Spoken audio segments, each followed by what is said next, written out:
cocktail météo qui va nous frapper dans les prochaines heures. De bonnes quantités de pluie, mêlées à du verglas, un peu de neige à travers ça. Et déjà, Isabelle, ce matin, sur les routes, c'est pas évident, là, par endroits, notamment là, sur principalement la couronne nord de Montréal. Beaucoup de slush, beaucoup d'aquaplanage.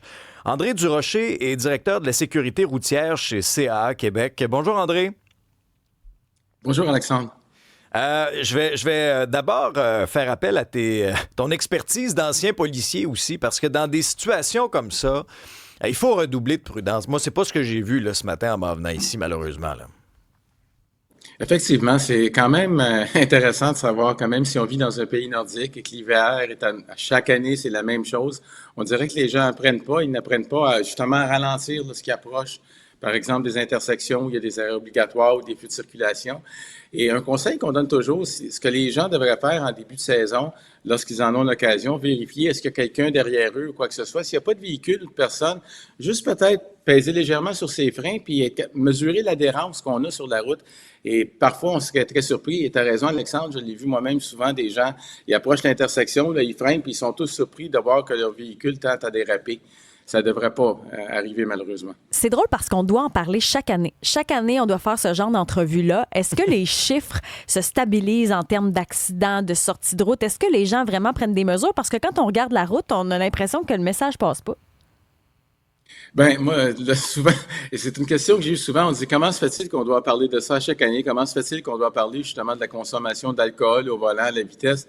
Je dis tout simplement, sans être un psychologue, parce qu'on est des humains et que malheureusement, les gens ont besoin d'avoir la répétition du message et que parfois, malheureusement, il y en a qui n'apprennent pas tant et aussi longtemps qu'il ne leur arrive pas une tragédie.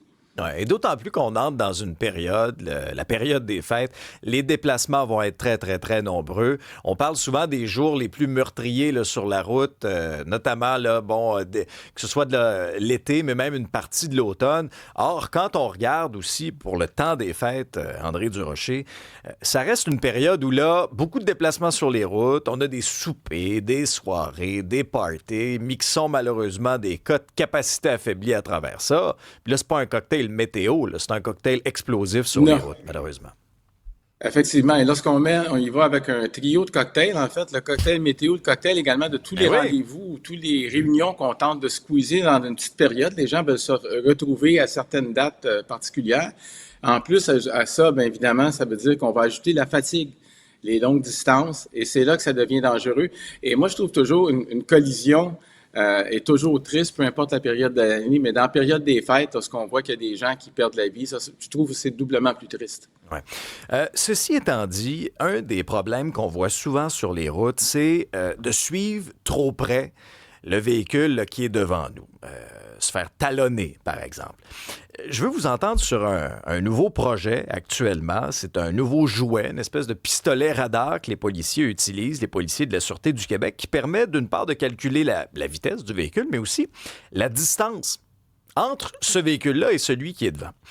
L'objectif de ça, c'est de réduire le nombre d'accidents sur les routes. On le laissait en Estrie, mais éventuellement, ça pourra être élargi. Comment vous voyez ça? Est-ce que vous accueillez ce nouveau gadget-là d'un bon œil? Est-ce que ça vient répondre vraiment à un enjeu sur les routes?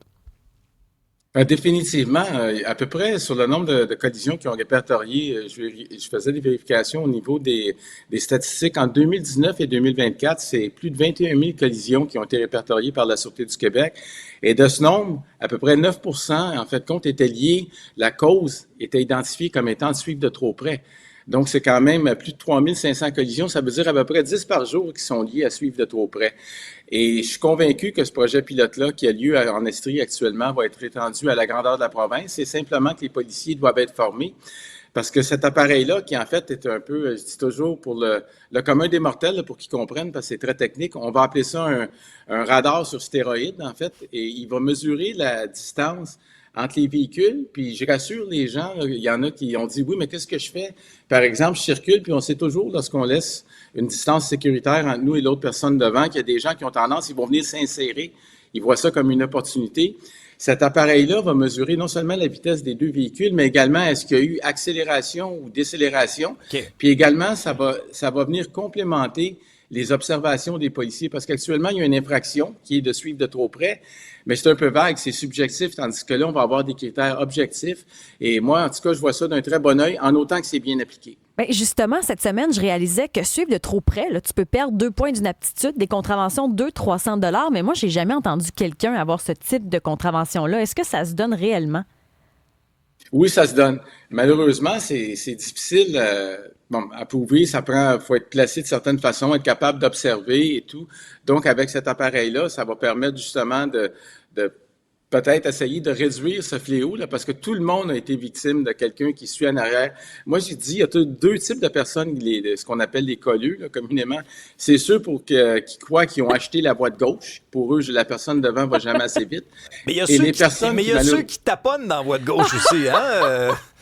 Les taponneux. Ben, c'est ça, je m'en allais dire. Et l'autre catégorie sont ceux qui regardent le devant du capot de leur véhicule et qui s'en vont, là, pout. Et ça aussi, c'est un problème, malheureusement. Donc, c'est un bon œil. En fait, compte, il y a un problème, suivre de trop près. Et là, on s'est doté d'un outil, la technologie nous le permet.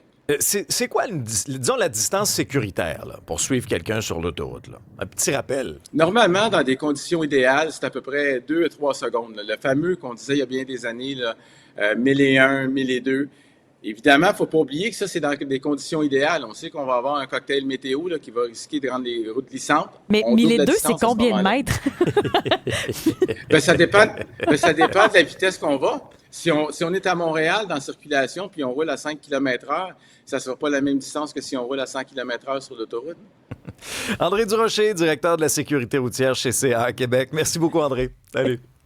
Bienvenue. Au revoir.